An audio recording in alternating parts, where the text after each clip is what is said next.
In today's video, we're going to talk about the 5 things to know about the book publishing industry. We at Deep Dive Publishers have a decade of experience publishing books, and these are some of the top things we think you need to know before jumping into this crazy world. Indeed. So there are 3 basic kinds of publishing. The first one is the one most people are familiar with. It's known as traditional. And in traditional publishing, that is when a big firm sees your manuscript that was given to them through an agent typically, and they like it, and they want to publish the book with you. They typically then take on all the copyright, they own the book, and they get to manage and decide everything to do with the book, the cover, things that need to be edited in or edited out, etc., etc. So traditional publishing is how books were published for many, many, many years. But with the advent of print on demand and internet and ebooks and that sort of thing, things changed radically in the publishing world, and they continue to change over time, right? So the second type is called hybrid. Some things that might fall in there are indie publishing, not necessarily, right? There's these nuances in this middle category, but hybrid means that you pay someone to do a lot of the things that you as the author don't want to do. And often you retain the rights to your published work. And then the final one is self-publishing. And that is when you all by yourself are in charge of everything. You own the copyright, you make all the decisions, and sometimes, or maybe even more often, you reach out to people in the hybrid industry and you like hire an editor, you hire a cover designer, and that sort of thing. So those are the 3 different types of books and publishing. Most authors never sell more than 200 books. Now, that might be surprising, but in the self-publishing world, there are no gatekeepers. There's no one stopping anyone from pushing whatever kind of crap they want to put out there. And so, really, it shouldn't be too surprising that, statistically, not a whole lot of people sell a whole lot of books. But we recently found out that that same statistic is also true for traditionally published books. Even if you get a contract, even if you have a big industry giant backing you and pushing, well, we'll get into how they don't really push you very much, you still probably not going to sell very much. Because you are the marketer. That's the thing about being a writer, being an author, that a lot of people don't really like or don't understand. Even if you're traditionally published, you are the marketer of your book. You have to be. So you have to learn a lot about marketing. You have to learn a lot about how to get in front of the right audience and all those sorts of things that are involved in marketing anything, right? They're especially true for book sales. And so if you leave it up to your publisher to market you, well, they don't. Especially now. Once upon a time, they would send you on a book tour and they would do a lot of marketing for you. And they do that for some very select celebrity type of people. But just across the board in general, they're not doing that. They're not supporting their authors any more than they're going to put a cover on it, they're going to get it edited, they're going to do all the other things that publishers do, but you still have to be the person that is marketing that book and getting those sales to happen. most successful authors write more than one book.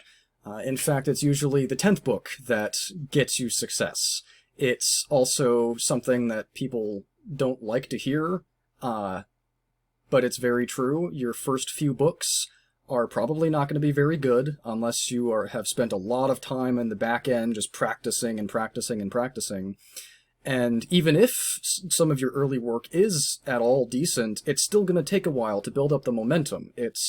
There's all these different places where people have to find you. Word of mouth is the best way to get sales, and it's going to take a while for word of mouth to spread enough that people are like, hey, this is really good. Go to this person and buy that book because I like it. And so it's gonna take a while. Well, here's the other thing about having more than one book.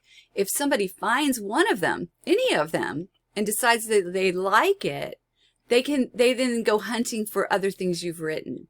So the more, they call it your back catalog, the more books in your arsenal, the more books in your catalog, the more those people that really love whatever book they started with are going to go out and buy the other books by you. And that's why once you get a really great winner, some book that does really, really well, many of the other books that you've written before that didn't even do that well start to do well, because you find a fan base. All right. So as I've mentioned already with some of this, you're going to need, whether you do it or a traditional publisher does it, there are things that have to be done with a book. Part of the problem with many self-published books is that they don't take the time to look professional.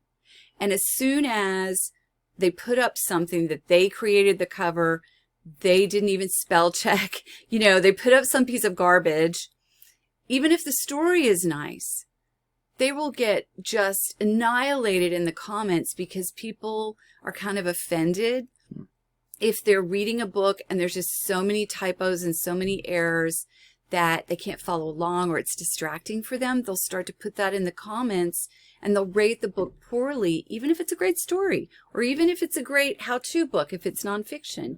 And that's especially true if they spent money on it. It's not just, oh, here's this thing I found on the internet, it's not written well. It's, I bought this book and it's crappy. Yeah. It's every page there's some kind of problem that's bringing me out of the experience because, oh yeah, more bad grammar. Here's another misuse of a word. Right. So people have expectations. You get a book, and especially if you've been reading for a while, like people in my generation, right? If you've been reading for a long time and you've seen a lot of books done by professional, traditional publishers, that's what you're expecting when you get a book in print. You're expecting a great cover. You're expecting the interior to have the right kind of margins and to have a header and footer and all the different things. You're expecting some cool stuff in the front and some cool stuff in the back, and those all have names. These are things that people in the book industry are aware of. And so you have to get help with those things, or you have to take the time to learn how to do it yourself. Like that's what I did. I learned myself. I wrote my first book like in the year 2000, made it available on my website as an ebook. I sold it off the website. I was just selling little downloadable ebooks, and that was easy. And there's not any competition when you do it that way. But I always knew I wanted to put a book in print. So when it was time to put an actual book in print, I spent years studying the publishing industry and studying books, just opening them up and going, okay, what is this book doing? How is it designed? And studying some of the great people that teach all that stuff so that my book, when it came out, looked exactly like a traditionally published book. And if you're going to go the self-publishing route, that's what you want. So in many cases, you have to have an editor. You need to pay someone to get your cover done. That whole interior design that we've been talking about, that has to be done well. You have to start gaining a following. You have to be on social media and be in other locations, try to build a mailing list so when the book comes out, there's people that are ready to buy it, right? So book marketing becomes a really big thing that's part of that. And like I said, you can either pay people or you can learn how to do it yourself, but it does take time and effort to do that. With the right training, tools, and support, you can be a best-selling author. It can be scary, and I'm sure some of the stuff we've talked about has been a little intimidating, and as you learn more, there's gonna be more stuff, and you're gonna be like, okay, do I even want to do this?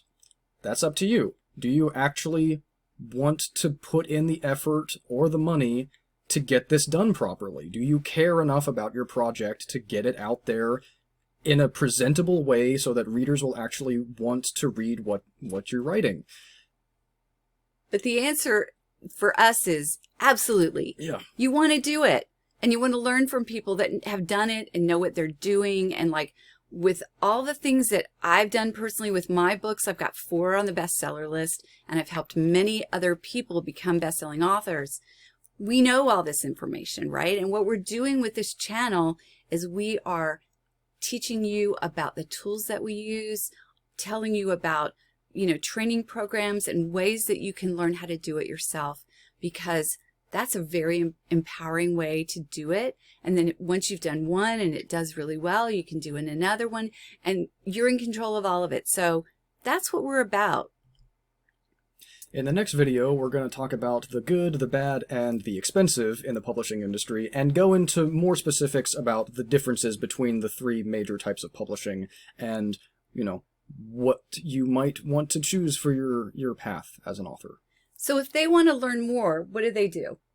Well, if you liked this video, you go ahead and hit the like button. That helps the channel and tells us that you like the content we're making. If you have any questions, go ahead and leave a comment down below.